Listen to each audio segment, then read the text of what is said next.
안녕하십니까, NJ 스튜디오 차일평TV의 제이입니다. This video is brought to you by Kia.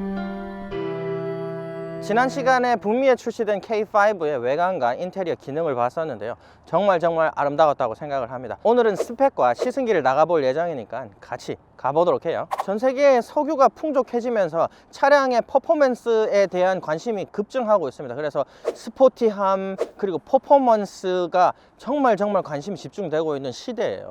거기에 발맞춰서 이 K5는 스포츠 세단, 스포티한 퍼포먼스에 굉장히 마케팅을 집중을 하고 있습니다. 많은 자동차 회사들이 터보 파워트레인에 이제 적응을 해가고 있지만 아직 일본 차들은 그렇게 빨리 적응을 못하고 있는 느낌이에요. 이번에 출시된 기아의 K5는 터보 엔진들로만 파워트레인 라인업을 잡았습니다. 그리고 8단 습식 듀얼 클러치 트랜스미션이 또 들어가고요. 옛날에 느꼈던 감성들 때문에 아직 자연흡기를 좋아하시는 분들은 있지만 저는 완전히 터보 팬이에요. 그래서 이 차량의 퍼포먼스에 아주 기대가 많습니다. 일반 차량들은 직렬 4기통 1.6 터보 엔진인 스마트 스트림 터보 엔진이 들어갑니다. 배기량이 1.6밖에 안 돼서 저는 살짝 걱정을 했었어요. 하지만 노멀 모드로 여기까지 주행을 했었는데요, 퍼포먼스가 상당했습니다. 깜짝 놀랐어요. 그리고 이번에 스마트 스트림 엔진은 CVVT 기술이 최초로 적용된 모델입니다. 간단하게 설명을 드리자고 한다면은 PWM으로, 그러니까 전자식으로 밸브 타이밍을 조절을 하는 거예요. 하지만 엔진에 요구되는 부하에 맞춰가지고 타이밍을 조절을 하게 됩니다. 그러면서 퍼포먼스는 4% 향상을 시켰고요. 그리고 연비는 5% 향상을 시켰습니다. 그렇게 몸으로 느낄 만큼 변화는 없어요. 하지만 중요한 점은 12% 낙스 배기가스가 줄어들게 되는 겁니다. 퍼포먼스를 잃지 않으면서 배기 규제에 맞출 수 있는 엔진이라서 좀 더 롱런 할 수 있고 시대에 부합하는 엔진이 아닌가 그렇게 생각을 합니다. 현대 파워텍에서 나오는 8단 자동 트랜스미션은 듀얼 클러치 트랜스미션이에요. 차량이 그렇게 무겁지 않은 K5 같은 차량에는 듀얼 클러치를 넣어서 변속 타이밍을 잘 잡아줄 수 있을 거라고 생각을 하고요. 그리고 모델 최초로 4륜 구동 옵션이 들어갑니다. 전자식으로 토크 분배를 전후륜으로 해서 전륜 바이어스 차량이지만 후륜의 토크를 좀 더 집중을 할 수 있어서 스포티함을 좀 더 끌어올릴 수 있을 거라고 생각을 해요. 그리고 미니마이즈된 엔진이 들어가서 연비도 어마어마합니다. 시내 11.5km, 고속도로 15.7km, 종합연비 13.2km나 돼서 제가 이제까지 리뷰했던 차량들에 비해서는 어마어마하게 좋은 연비예요. 그래서 이 스마트 스트림 1.6 터보 엔진은 180마력에 27 토크를 보여줘서 토크적인 면으로는 안정적인 퍼포먼스를 가지고 있어요. 그리고 GT 트림에 들어가는 2.5 터보 모델은 290마력에 43 토크를 보여줘서 BMW 3 시리즈 30i보다 좀 더 높은 퍼포먼스를 보여준다고 합니다. 그래서 빨리 시승에 나가서 어떤 퍼포먼스를 보여주는지 보도록 하죠. 고고! 자, 기아가 K5를 스포츠 세단이라고 어마어마하게 강조를 합니다. 그래서 얼마나 스포티한지 같이 나가면서 보도록 합시다. 지금 노멀 모드로 주행하고 있거든요. 근데 노멀 모드는 부드럽습니다. 굉장히 부드러운 디젤차 같은 느낌이 들어요. 가솔린 자연흡기 엔진의 단점을 보완하고 디젤의 장점을 끌어오기 위해서 터보 엔진이 나왔잖아요. 그래서 지금 노멀 모드는 확실히 엄청나게 스포티하다고 할 수는 없는데 굉장히 토크가 많이 느껴지는 디젤 엔진 같은 느낌이 듭니다. 그래서 근데 너무 잘 나가는데요. 업계 고급차 회사들의 기본이 2.0 터보로 많이 라인업들이 잡히고 있잖아요. 그래서 1.6에 대한 걱정이 있었는데 상당히 파워풀합니다. 노멀 모드라서 그런지 지금 토크가 확 발현되는 데까지 시간이 스르륵 걸리거든요. 근데 그만큼 부드러워요. 상쾌하다 이런 느낌을 받기가 약간 어렵고요. 그리고 트랜스미션 지금 8단 자동 트랜스미션인데 지금 노멀 모드에서는 변속이 엄청 부드러워요. 지금 변속을 거의 업시프팅은 거의 느끼질 못할 것 같아요. 그래서 지금 노멀 모드로 달려도 자연흡기 차량이랑은 정말 차이가 너무 납니다.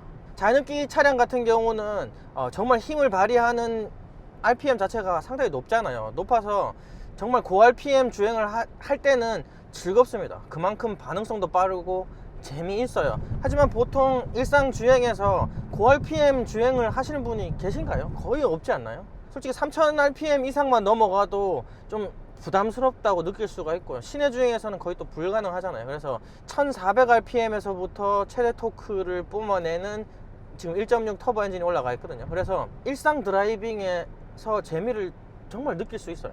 부드러우면서 디젤 같은 토크를 느끼게 해줄 수 있어서 정말 좋습니다. 1.6에 대한 우려가 상당히 많이 사라집니다. 그래서 지금 스포츠 모드로 변경을 해서 갈게요. 바로 3000rpm으로 지금 구동을 하면서 푸시를 넣어주는데 고RPM에 스트레스도 전달되지가 않고요. 푸시가 상당히 좋습니다. 지금도 이봐라, 진짜 이건 일상 드라이빙에 펀 드라이빙하기 충분합니다. 1.6이 이 가격에 중형 세단 몰면서 1.6 터보를 넣었지만 이 정도 펀 드라이빙 할 수 있으면 저는 시장에서 정말 성공할 가능성이 있다고 봐요 지금. 그리고 변속 자체가 스포츠 모드에서는 굉장히 스포티하게 합니다. 그래서 고RPM에서 잘 나간다. 고RPM에서 변속을 하는데도 변속 충격을 느낀다기보다는 빠른 변속을 하면서 묵직하게 변속이 뚝뚝 들어가거든요. 근데 그게 스트레스로 들어온다기보다는 굉장히 스포티한 변속이 된다라고 생각이 들도록 돼요. 그래서 고속도로에 한번 올라가 보겠습니다. 속도를 좀 빼고 플로어링을 하면서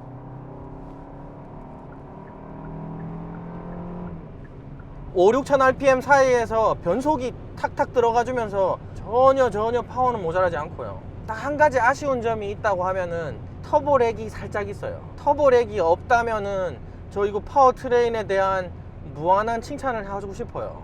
다운시프트 반응성도 엄청 좋고요. 그리고 터보 렉이 있긴 하지만 지금 터보차저 터빈이 돌고부터는 힘이 엄청 좋습니다. 그리고 지금 이 차량이 전륜구동 차거든요. 그래서 2.5 터보에 대한 관심이 굉장히 많았었어요. 지금 퍼포먼스에 대한 자신감을 많이 보여주고 있거든요, 기아가. 그래서 BMW랑 막 웹사이트에서도 비교를 하고 하니까 그래서 기대를 했었는데 차라리 저는 1.6의 4륜구동 차량이 좀 더 기대가 돼요. 그러니까 지금 전륜구동인데 고속 중속에서 이만큼의 푸시를 보여줄 정도면은 4륜구동에서 어마어마한 기대감을 가지고 있고요. 제가 우회전 좌회전을 좀 과하게 해요. 좀 격하게 하거든요. 그래서 저랑 같이 타고 다니면 사람들이 좀 싫어합니다. 제가 전륜구동 차량들이 좌우회전을 좀 격하게 할 때 아쉬움을 많이 보여줘요. 그래서 전 이 4륜구동 차량이 너무 궁금하네요. 자, 그리고 바디 컨트롤을 제가 얘기를 안 할 수가 없는 게 너무 단단합니다. 지금 왜 BMW를 자꾸 비교를 하는지에 대한 이유를 제가 시승을 하면서 느낄 수가 있어요. 단단하지만 이 독일차의 단단한 서스펜션들은 좀 이렇게 임팩트 스트레스가 들어와요. 그래서 딱딱딱 때리는 게 정말 뒷목 때리듯이 딱딱 올라오는 경우가 있어요. 근데 최근에 출시된 차량들을 보면은 많이 개선이 됐지만 단단한 서스펜션에 대한 단점이 있는데 근데 K5는 단단하지만 요철에 대한 스트레스가 그렇게 날카롭지 않습니다. 그래서 서스펜션도 뭐 적응형 댐퍼라든지 굉장히 고급 서스펜션이 들어가 있지는 않지만 바디 컨트롤이 너무 단단합니다. 지금 새로 개발된 N3 플랫폼에 올라가 있거든요. N3 플랫폼을 칭찬하시는 분들이 많이 있어요. 그래서 저는 긴가민가 했는데 바디 컨트롤은 상당히 좋습니다. 그리고 지금 조향 모듈이 단단하고 직관성이 엄청 좋아요. 차량 컨트롤을 굉장히 스포티하고 재미있게 할 수가 있습니다. 하지만 저항값 컨트롤이 그냥 무게가 있다기보다는 제가 조향을 하고 다시 돌아올 때 이렇게 당기는 힘이 약간 좀 스프링처럼 안으로 자꾸 쭉쭉 당겨주거든요. 그래서 조향의 즐거움에서 한 10점 정도 빼고 싶어요. 하지만 좀 고속에서의 가변 저항값이 상당히 많이 느껴지고요. 포드 차량같이 가변값이 계단 형식으로 좀 거칠게 되는 게 아니고 정말 스무스하게 가변값이 보여줘서 중속 이상에서는 굉장히 단단해집니다. 그래서 재미있게 운전을 할 수가 있습니다. 저는 외관도 있고 인테리어도 있지만 이 차 가격은 정말 퍼포먼스에 지불하기에도 충분한 차량인 것 같아요. 하지만 파워트레인이 완벽하다고 할 수 있을 정도로 다듬어져 있지는 않고요. 그리고 아까도 얘기했듯이 터보 렉까지 있어서 전체적인 컨트롤이 약간 거칠다라는 느낌이 들긴 들지만요, 푸시가 포드보다 조금 더 부족해서 그렇지 컨트롤은 포드보다는 좀 더 세련된 컨트롤을 보여줍니다. 지난 세대 스팅어가 나오고 외국 유튜버에서도 기아차에 대한 퍼포먼스를 상당히 많이 어필을 했어요. 그래서 긴가민가 했었는데 K5는 전 충분한 것 같습니다. 재미있어요. 물론 탑승자한테는 조금 서스펜션이 딱딱하다고 할 수가 있겠는데, 요즘에는 차량을 고를 때 운전자의 운전의 재미 중점이 엄청 많이 두기 때문에 평가를 상당히 높게 하고 싶습니다. 그래서 고속도로 한 번 더 나가 볼게요. 이번에는 좀 더 재미있게 밟아 보겠습니다. 그래서 속도를 좀 빼고 플로어링 하면서, 우와, 이거 좋긴 좋은데 지금 전륜구동 차량이라서 이 언더스티어가 조금씩 나서 무서워가지고 많이 못 밀었어요. 하지만 파워 면에서 스포티한 변속 이런 것까지는 좀 충분한 것 같습니다.